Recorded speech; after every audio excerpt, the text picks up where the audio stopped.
Hi friends, आज मैं बात करने वाला हूँ एनआईएस ऑन डिमांड एग्जामिनेशंस को लेकर। अगर आप एनआईएस ऑन डिमांड्स के स्टूडेंट्स हैं या फिर ऑन डिमांड एग्जामिनेशंस देने के लिए सोच रहे हैं तो ये इस वीडियो में मैं कुछ इंपॉर्टेंट जानकारी देने वाला हूँ जो आपके लिए महत्वपूर्ण जानकारी हो सकती है। तो वीडियो को लास्ट तक देखें। अगर अभी तक मेरे इस चैनल को सब्सक्राइब नहीं किया तो सब्सक्राइब करें और बेल आइकन दबाना ना भूलें। देखिए, फर्स्ट ऑफ ऑल हम बात करने वाला हूँ कि बहुत से ऐसे बच्चे हैं, न्यू स्टूडेंट्स हैं जो ऑन डिमांड्स एग्जामिनेशंस देना चाह रहे हैं या फिर पहले से ही ऑन डिमांड्स के स्टूडेंट्स हैं। उनको बहुत सारी कन्फ्यूज़न आ रही है कि इसकी फ़ी कैसी है, कितनी होगी, या फिर इसमें एडमिशन्स लेने के लिए क्या क्या डॉक्यूमेंट्स लगेंगे। मैं 2 साल पुराना हूँ या फिर 4 साल पहले 10th या 12th किया था, क्या मैं फिर से ऑन डिमांड एग्जामिनेशंस दे सकता हूँ कि नहीं। इस ऐसे लेकर बहुत ऐसी बच्चों को कन्फ्यूज़न है जिसको मैं आज इस वीडियो में क्लियर करने वाला हूं। तो वीडियो को लास्ट तक देखें। चलिए शुरू करते हैं। पहला जो कन्फ्यूजन है स्टूडेंट्स का कि सर एनआईएस ऑन डिमांड्स की फ़ी कितनी होगी, उसके ऊपर बात करते हैं। देखिए, इसका जो रजिस्ट्रेशन फ़ी है पर सब्जेक्ट की मैं बता रहा हूँ जो 480 रुपया है और एग्जामिनेशन फ़ी के तौर पर आपको 250 रुपया, यानी टोटल 730 रुपया पर सब्जेक्ट का आपको देना पड़ेगा अगर आप एनआईएस के स्टूडेंट्स हैं और ऑन डिमांड एग्जामिनेशंस देना चाह रहे हैं। तो अगर आप अदर बोर्ड के हैं और टीओसी यानी मार्क्स अपने ट्रांसफ़र करने के बाद आप ऑन डिमांड्स फिल करना चाह रहे हैं तो उसमें 180 रुपया और ऐड हो जाएगा। ठीक है, तो ये आपकी फ़ी डिटेल्स रही। अब मैं बात करता हूँ कि अगर आप एनआईएस ऑन डिमांड्स में एडमिशन्स लेना चाह रहे हैं, एग्ज़ाम देना चाह रहे हैं, तो क्या क्या डॉक्यूमेंट्स की ज़रूरत पड़ेगी। इसमें जो पहला डॉक्यूमेंट्स लगेगा, फर्स्ट ऑफ ऑल हम बात करते हैं एनआईएस स्टूडेंट्स के जो ऑन डिमांड एग्जामिनेशंस दे रहे हैं चाह रहे हैं।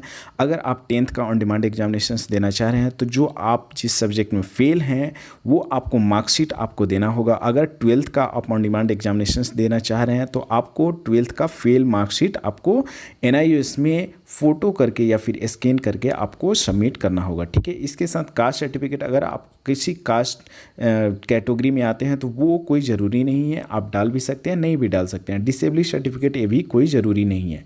इसके साथ देखिए, फेल मार्कशीट उनको देना कंपलसरी है जो टीओसी करना चाह रहे हैं, यानी अपने मार्क्स को ट्रांसफ़र करना चाह रहे हैं, यानी जो ऑलरेडी अदर बोर्ड से पढ़े हुए हैं या फिर स्टेट बोर्ड हो या फिर सेंट्रल बोर्ड हो। अगर वो टीओसी के माध्यम से अपने मार्क्स को ट्रांसफ़र करना चाह रहे हैं तो उस बेसिस पे आपको जो फेल मार्कशीट है वो आपको हार्ड कॉपी में चाहिए। ठीक है, वो कंपलसरी है। अब मैं थोड़ा टीओसी के बारे में मैं आपको बताना चाहूँगा। टीओसी में देखिए साफ साफ लिखा हुआ है, अगर आप जिस बोर्ड से पहले पढ़ चुके हैं, चाहे स्टेट बोर्ड हो या फिर सेंट्रल बोर्ड है, तो उसका मार्कशीट आपको चाहिए ही चाहिए। ठीक है, टीओसी ट्रांसफ़र मार्कशीट करने के लिए। ठीक है, इसलिए ताकि एनआईएस चेक करेगा कि आप जिस बोर्ड में पढ़ रहे हैं वो आपका रोल नंबर, सर्टिफिकेट पे एक नंबर रहता है, वो डालकर चेक करता है एनआईएस, तभी आपका मार्क्स ट्रांसफ़र होगा। ठीक है, इस नोटिस में ये भी कह रहा है कि टीओसी करते समय इस बात का आपका खासकर ध्यान करना पड़ेगा कि जिस सब्जेक्ट का आप टीओसी करना चाह रहे हैं क्या एनआईएस की सब्जेक्ट लिस्ट में वो सब्जेक्ट अवेलेबल है कि नहीं।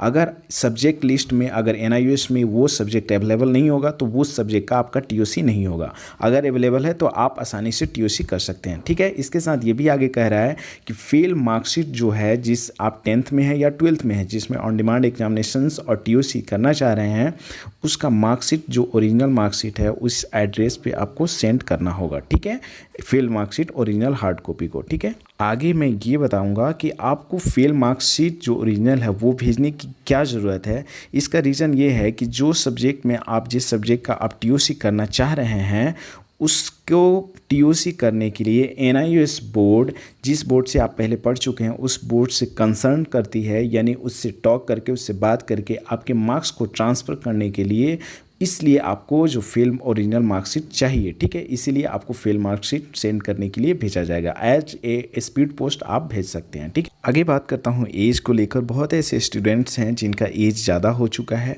तो मैं उनको खासकर बता दूँ इसमें एज लिमिट कोई नहीं है। आपका एज कितना भी हो आप ऑन डिमांड एग्जामिनेशंस फील कर सकते हो। ठीक है, आपको चिंता करने की कोई ज़रूरत नहीं है। इसमें जो है एनआईएस में कोई एज लिमिट नहीं है, चाहे आप 40 वर्ष के हैं, 50 वर्ष के हैं, आप एग्ज़ाम अटेंड कर सकते हैं।